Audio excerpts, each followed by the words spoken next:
One of my favorite movies over the years has been Friday the 13th, The Killer Cut, which came out in the year 2009. And it was somewhat directed, or Michael Bay had something to do with the film. And I did enjoy this film, okay? I enjoyed this film because it wasn't too campy as the original films were. Because in some of these films, I do have to say, yes, they're pretty good, okay? Some of those films were pretty good. But there was other times where the films went a little bit too campy and it wasn't to my liking when I've watched those films, those older Friday the 13th films. And then there were some films that I would say they were not great at all. Okay? But when Friday the 13th came out, I was pleasantly surprised because this wasn't just a reboot or a remake. I don't know if it's a reboot or a remake, but I would say it's a remake.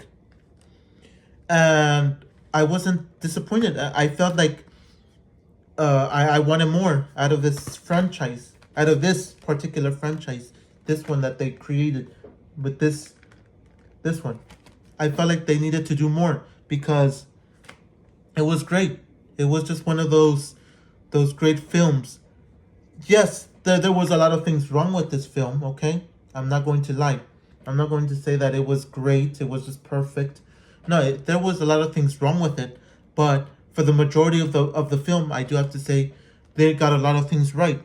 The only thing that I don't like about these certain films is that the Friday the 13th name didn't appear until like 30 minutes later into the film. So that was a very long time. But I do have to say that for the most part, I did enjoy this film and I felt like they should have done more, but they can't or they couldn't at the time because of the dispute between Paramount, um,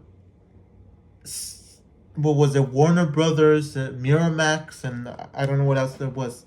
But they're still fighting, or they've won the legal battle, I guess. Based on what I read, it says that they won the legal battle in 2021 or so.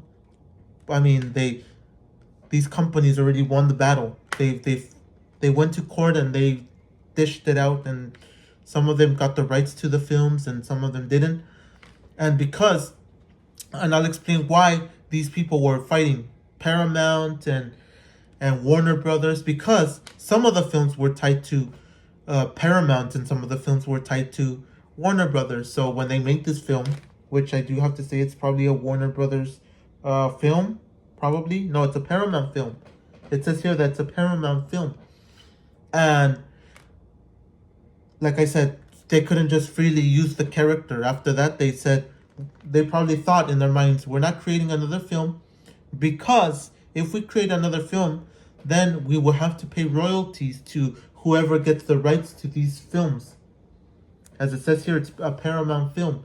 Even though I thought it was a Warner Brothers film, but apparently it started out as a Paramount film, the originals. So that's the reason that they probably didn't make a sequel, because in my mind, if they made a sequel, yes, they will have to pay royalties to the companies that own the rights to these films, or the rights to use Mr. Hockey Mask, Jason Voorhees. Okay? So now in 2025 or 2026, we're getting a TV show or a prequel. And they're probably going to be able to use his the name Friday the 13th, or something that relates to Friday the 13th. I think it's called Camp Crystal Lake or something. And they're able to use it because I think they're not using the name Friday the 13th. They're not calling it Friday the 13th or calling it Jason Voorhees, just like the other failed movies. Jason Voorhees, I think, goes to New York or something. It was so ridiculous. And Jason Voorhees goes to hell or something. They were all ridiculous films in the end. But I think it's because they're not using the likes of Friday the 13th. They're not calling it Jason Voorhees, the prequel. They're not calling it anything. They're just calling it based on the setting. Camp Crystal Lake, which is how they are able to get the film, the prequel, how they're able to get the TV show out. So I'm stoked for that, but at the same time, I'm a little bit on the side of I'm not sure if it's actually a good a TV show or not, because sometimes we know that they've made TV shows based on the films and it doesn't always correlate to something successful. It doesn't always come to something being successful just because they come out with something like this. Like like if you've never watched this film and you see this, you're like Friday the 13th, the killer cut, then you would be like, this looks like a cheap movie based on just the hockey mask. And the hockey mask doesn't really, like, to me, it doesn't really like signal anything good.